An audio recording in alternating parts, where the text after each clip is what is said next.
vamos a seguir avanzando con los temas porque hay novedades en cuanto a los mínimos comunes.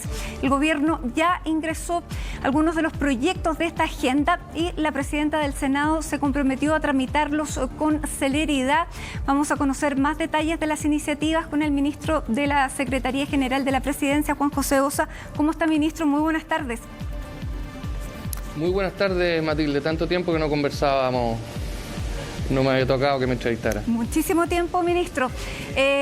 Bueno, partamos por el tema legislativo de los mínimos comunes porque acaba de ingresa a la Cámara de Diputados este proyecto que va a dar este bono a las pymes. Van a ser aproximadamente unas 300.000 pymes las que van a resultar beneficiadas con este bono de 1 millón.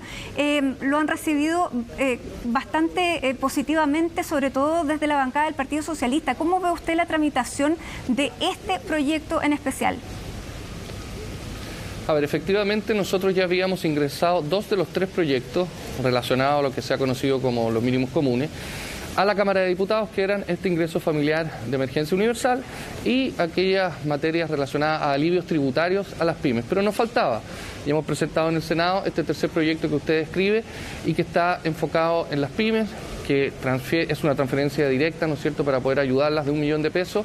Y hemos visto muy buena recepción, no solo por parte de la bancada del Partido Socialista, desde luego, porque fue una iniciativa que también impulsó con mucha fuerza Chile Vamos.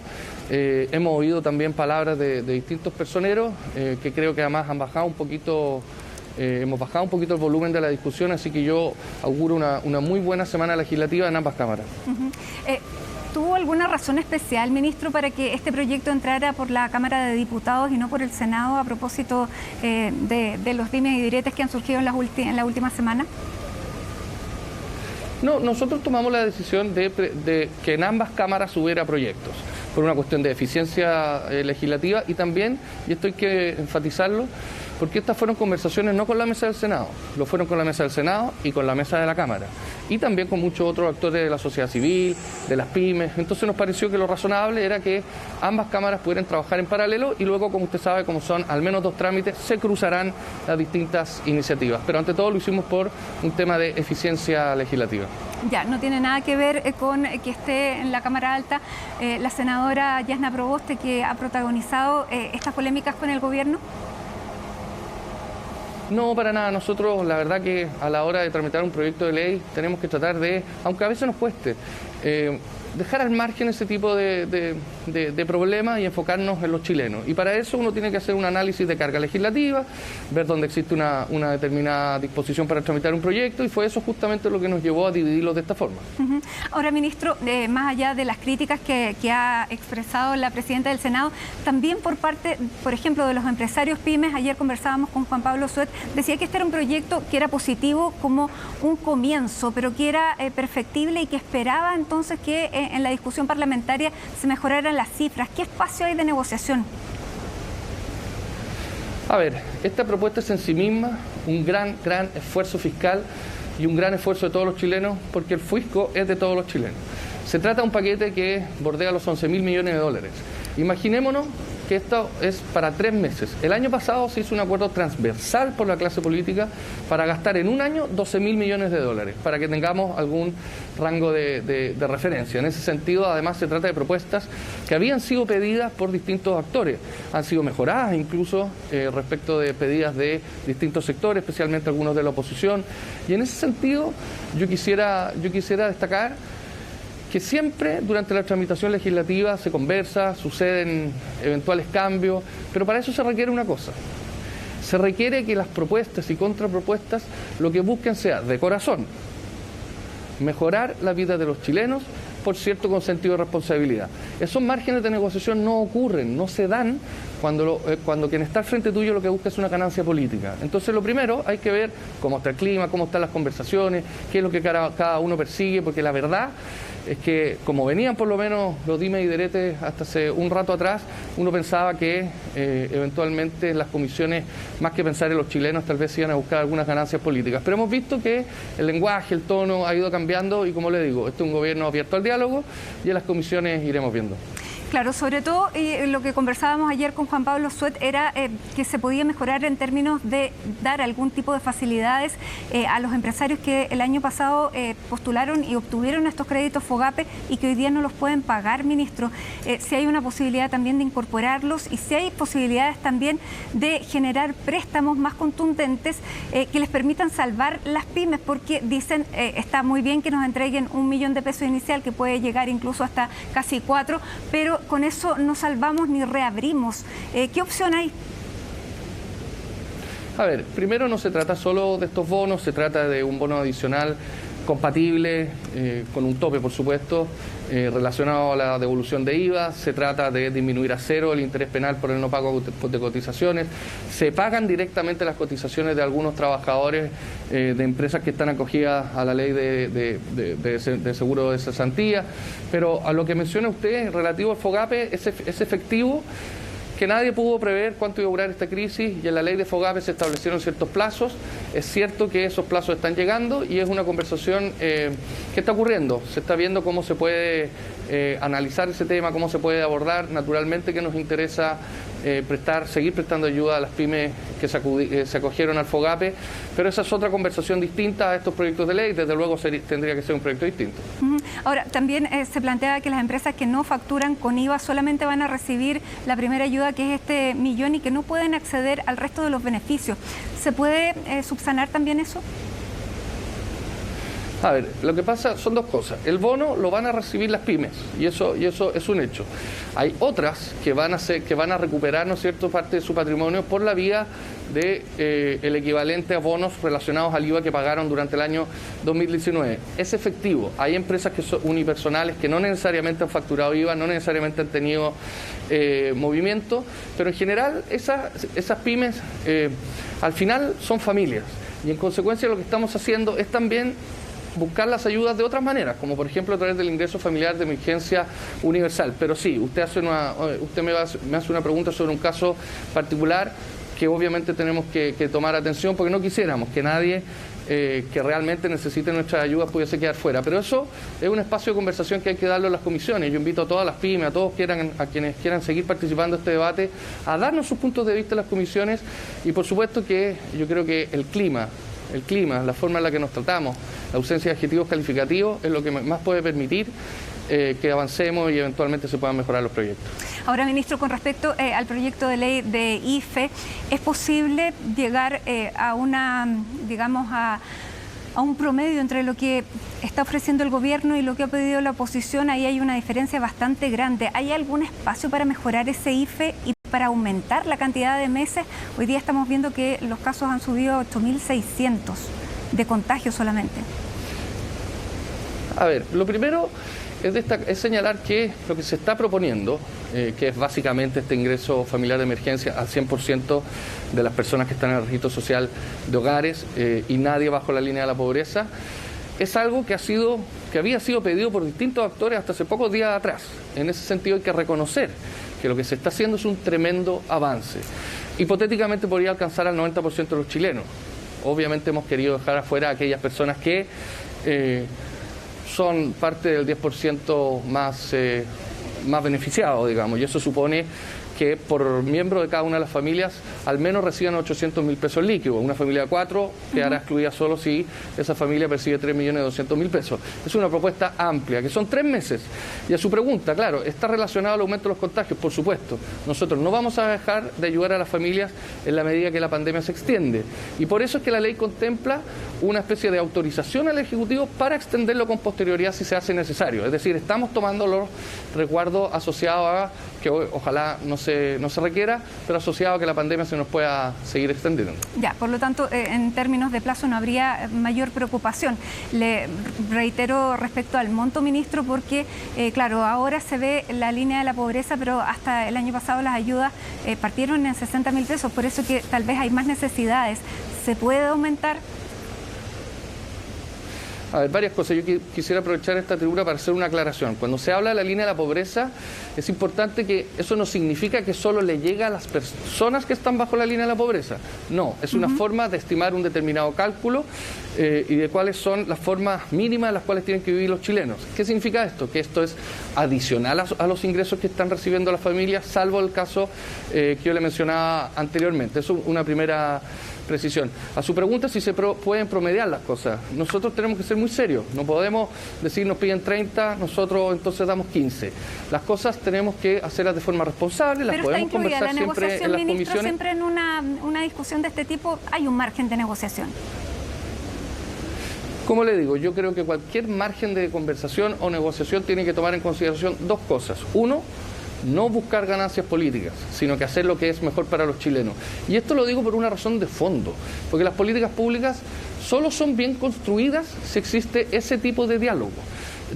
Y eso supone, por un lado, la generosidad del Estado, la expansión del gasto, pero al mismo tiempo la responsabilidad. Usted me hacía un recordatorio muy interesante del año pasado, el primer IFE. Cuando el gobierno fue hace poco más de un año al Congreso con su primer IFE, se nos dijo tiren toda la carne a la parrilla. Y la respuesta del entonces ministro de Hacienda fue, mire, ¿sabe qué? Yo no sé cuánto va a durar esta pandemia. Y aquí estamos. Un año después, más de un año después, teniendo que seguir auxiliando a las familias. Esta es una pandemia que tiene ciertos grados de imprevisibilidad, vemos una luz al final del túnel, sobre todo a propósito del proceso de vacunación, pero no podemos sino pensar que este gobierno tiene que también ser responsable con los que vengan, sean del signo político que sea. Nada más fácil para un gobierno, su cuarto año, que gastar, pero tenemos que ser conscientes que tenemos que pensar en junio, julio y agosto. Luego, eventualmente, nos tocará pensar en otro tipo de transferencias, en subsidios al empleo. Lo que quiero decir es que queda mucho camino por recorrer. Entonces, yo creo que hay que valorar esta propuesta y, por supuesto, seguir conversándola siempre en las comisiones y en la sala. Ahora, por parte del Senado, ministro, quien está encabezando las negociaciones de la senadora Proboste, ya hemos hablado de eso, ¿cómo obstaculiza a su juicio la negociación las opciones presidenciales que tiene ella? Porque más allá de que ella no haya manifestado su disposición a ser candidata, lo que muestra la encuesta es bastante claro. Bueno, eso depende de ella. Yo creo que una eventual candidatura presidencial, perfectamente legítima, por supuesto, no puede interferir con lo que necesitamos ahora, que es diálogo, acuerdos y ayudar a la familia. Y en ese sentido yo creo que esa es una pregunta que no me corresponde a mí contestar. ¿Cómo interfiere? Ojalá que no. Esa es mi respuesta. Ministro, bueno, tenemos más preguntas porque está este proyecto de indulto a las personas que están detenidas luego del estallido social. Y en el Senado ya se está avanzando, pasó de una comisión, va a la Comisión de Constitución y fue aprobada por 3 votos contra 2 que se llegara a discutir. ¿Le sorprende el cambio que ha tenido en el Senado y en el Congreso en general este proyecto? Sí, la verdad que me sorprendió. Y me sorprendió especialmente por parte del senador Insulza. El senador Insulza fue ministro del Interior. Sabe perfectamente lo que significa resguardar ciertos valores democráticos, de los cuales uno de los más básicos es que un poder del Estado no puede inmiscuirse en las decisiones de otro. Y la verdad que este no es un indulto. Esto es una amnistía camuflada, porque los indultos que hoy existen, sean en forma particular, en forma excepcional y en general, no siempre así, pero en general, por razones de salud y prácticamente nunca, no tengo recuerdos hacia atrás, al menos en los últimos 20 años, que se entreguen por razones políticas.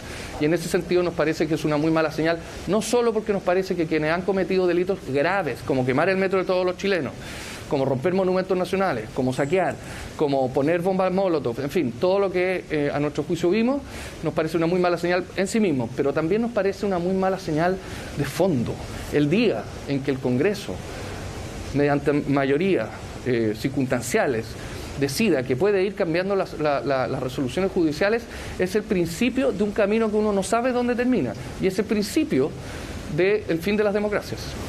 Ministro, se asocia en la discusión política, porque ya también es parte de los temas electorales, es un tema que ha sido levantado también por parte de los constituyentes, que lo están poniendo como condición para que la Comisión Constituyente pueda funcionar.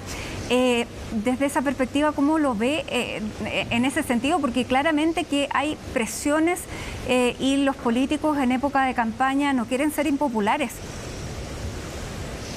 Usted lo ha dicho, en época de campaña no quieren ser impopulares, pero la verdad yo no sé dónde está la popularidad tampoco de este indulto. Yo creo de verdad que la inmensa mayoría de los chilenos, si los miramos a los ojos, les preguntamos sus corazones, van a estar en contra de este proyecto. Una cosa es que haya constituyentes electos que han dicho una u otra cosa, y otra cosa es que eso represente el sentir de Chile necesariamente en esta materia. Además, yo creo que tampoco es una buena noticia, no es una buena señal, que porque determinados convencionales, con o sin razón, tienen una determinada opinión, el Congreso deje de comportarse como genuinamente cree que tiene que comportarse. En esto no, y esto aplica para todo lo que nos queda de año legislativo en paralelo a la Convención. El Congreso tiene un rol, tiene una identidad y obviamente no debe dejarse llevar por opiniones que tiene que oír, como las de todos, pero no puede dejar de hacer su trabajo, que es legislar en favor de las personas, y no dejarnos llevar por estas presiones electorales, como dice usted, presiones electorales que me permito nuevamente señalar. Yo no sé si son tan convenientes. Los chilenos no quieren más violencia, los chilenos quieren diálogo. Si hay miembros de la Convención Constitucional que sujetan el diálogo, sí. Dentro de este grupo, y le quisiera hacer una pregunta, la precisión de a cuántas personas se considera en la discusión de este proyecto, cuáles serían los números, porque también durante la discusión del año pasado tuvimos distintos números. Efectivamente, existen distintos números. Se han dado distintas cifras por parte de parlamentarios, no recuerdo exactamente qué dijo el Ministerio Público, pero la Corte Suprema sí señaló la cantidad de personas que podrían verse beneficiadas con esta, insisto, amnistía encubierta, porque no es un indulto. Y la verdad es que yo creo que si caemos en cuántas personas son, desviamos el foco. Esto no puede hacerse. Claro, si pero parte del foco da también, lo mismo si son 12 ministro, personas o 300. Claro, ya llevamos más de 1 año y medio de los delitos que eventualmente se podrían haber cometido y las personas siguen en prisión preventiva y la prisión preventiva no puede tomarse como parte de un castigo, porque hay personas que han salido incluso en libertad sin ningún cargo en meses pasados y pasaron prácticamente 1 año en la cárcel. ¿Cómo resuelve el gobierno eso? Usted tiene razón. No lo resuelve el gobierno, tienen que resolverlo los tribunales. Pero además, yo creo que su punto es muy válido. ¿Por qué las prisiones preventivas son tan extensas? Efectivamente, y lo decíamos cuando a mí me tocó trabajar en el Ministerio de Justicia y Derechos Humanos, hay un problema general con la duración de las prisiones preventivas en Chile, con todo tipo de delitos. Y efectivamente, el porcentaje de personas privadas de libertad mediante prisión preventiva versus que luego son condenadas, o bien son condenadas pero no una pena efectiva de cárcel, es muy alto. Pero ese no es un problema, y es un problema que hay que resolver.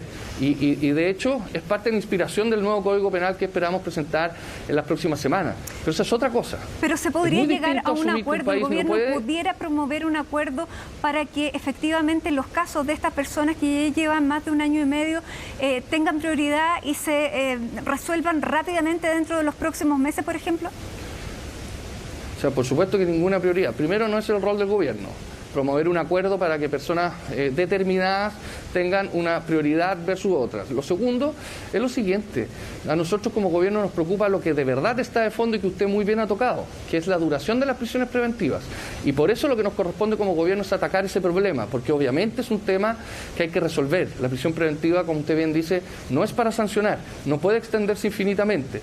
Pero eso se resuelve para todos, y eso se resuelve mediante una reformulación de los tipos de delitos, una reformulación de las penas, una reformulación de la duración de las penas, y eso es lo que se está haciendo en el nuevo Código Penal. Pero nosotros no vamos a participar en ninguna conversación ni acuerdo que se refiera a grupos particulares, y menos todavía a quienes se les pretende pasar por presos políticos. En Chile no hay presos políticos hay en los países donde no hay democracia. En Chile hay democracia, en Chile hay división de poderes, y por lo mismo nosotros no seríamos parte de una conversación de ese tipo. Ministro Juan José Ossa, muchísimas gracias por esta conversación con CNN Chile. Que tenga muy buenas tardes. A usted, Matilde, muy buen fin de semana.